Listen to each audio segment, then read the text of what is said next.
عمرك اتمنيت ان يوم محدد في حياتك يتكرر وتقدر تعيشه مرتين؟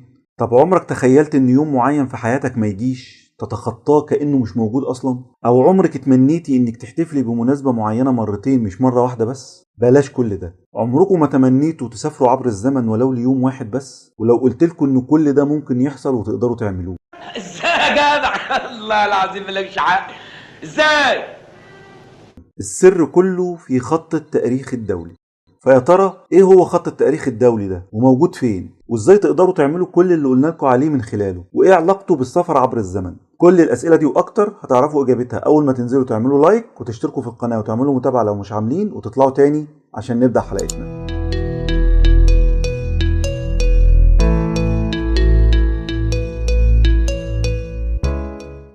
السلام عليكم اعزائي المشاهدين، طيب الله اوقاتكم بكل الخير اينما كنتم واهلا وسهلا بكم في حلقه جديده من سلسلتكم لمعلوماتك. خط التاريخ الدولي او ذا International Dateline واللي بيرمز ليه اختصارا بالاي دي ال هو خط وهمي على سطح الكرة الأرضية، بداية اليوم بتبدأ من عنده وبتنتهي برضه من عنده، وبيمر على خط طول 180 مع شوية زحزحة لليمين أو الشمال عشان ما يجيش على أي جزر يكون فيها سكان. وطبعا فده بينتج عنه إنه يقسم المحيط الهادي نصين، شرقي وغربي. ورغم انه خط وهمي لكن وجوده ضروري جدا لإدارة الوقت على الكوكب كله ومعرفة بداية اليوم ونهايته. وبما انه خط وهمي فكان ينفع يترسم في اي مكان تاني على الكوكب، مش لازم عند خط 180، ولكن منعا للتشويش العلماء قرروا سنة 1884 انه يترسم في منطقة محذوفة تكون في محيط بعيد عن الدول والاماكن اللي فيها سكان. لان احنا مثلا لو رسمنا خط التاريخ الدولي بطريقة تقسم مصر لنصين، فمثلا الساعة 1 الظهر يوم الخميس في الجزء الشرقي من مصر هتكون 1 الظهر برضه في الجزء الغربي منها، ولكن يوم الجمعة مش الخميس، فبالتالي هيكون في اختلاف في الايام في دولة واحدة. عشان كده العلماء اختاروا ان مكانه يكون بعيد قدر الامكان عن الاماكن اللي فيها سكان. ومن المثال ده هنلاحظ ان الانسان لو هيسافر من غرب خط التاريخ لشرقه يبقى هيحتاج انه يغير وقته ويأخره اليوم كامل،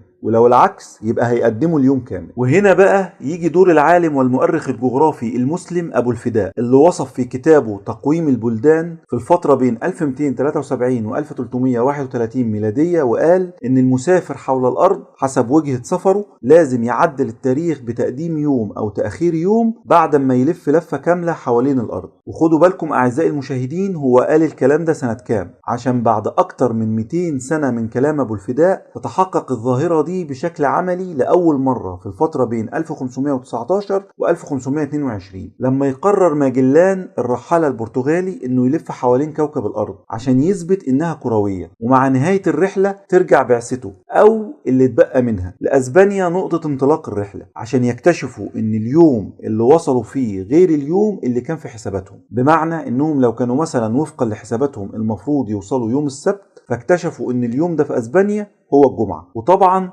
الموضوع ده عمل بلبلة كتير ودخلهم في نقاشات حادة املا انهم يلاقوا الحلقة المفقودة ويقدروا يحلوا اللغز. نرجع بقى للجزئية بتاعت السفر عبر الزمن، وهل هي ممكن تتطبق على ارض الواقع ولا لا؟ الاجابة هنا هتكون ايوه، ممكن تتطبق فعلا، لكن بشكل نسبي مش مطلق، والمدة هتكون يوم واحد فقط لا غير، وده بالنسبة لجزء معين من الكوكب مش لكل الكوكب. وده اللي بيحصل بالفعل في جزر دايوميد، واللي هم عبارة عن جزيرتين بيفصل بينهم خط التاريخ الدولي، والمسافة بينهم حوالي 1.5 كيلو. الجزيرة اللي في شرق الخط ملك الولايات المتحدة الأمريكية، أما اللي في الجزء الغربي فملك روسيا. يبقى بكده يوم الخميس مثلا على الجزيرة الروسية هيكون الجمعة على الجزيرة الأمريكية، فلو سافرت من الجزء الروسي للجزء الأمريكي هبقى سافرت يوم كامل للماضي، والعكس بالعكس. المضحك بقى في الموضوع إن في ناس بتستغل ده فعلا وبيحتفلوا بمناسبة معينة مرتين زي أعياد ميلادهم واحتفال رأس السنة ومناسبات تانية كتير. فهل تحبوا تبقوا زي الناس دي ولا شايفين انه من الافضل ان كل حاجة طعمها بيبقى احلى لما تحصل مرة واحدة؟ يا ريت تعرفونا في الكومنتات. وبس كده، دي كانت حلقتنا النهاردة من سلسلة لمعلوماتك، وبنفكركم لو عجبكم الفيديو ما تنسوش تدعمونا باللايك والشير على اوسع نطاق عشان غيركم يستفيد، وتقولوا لنا رأيكم في الكومنتات. كان معكم الهستوريادور، نستودعكم الله.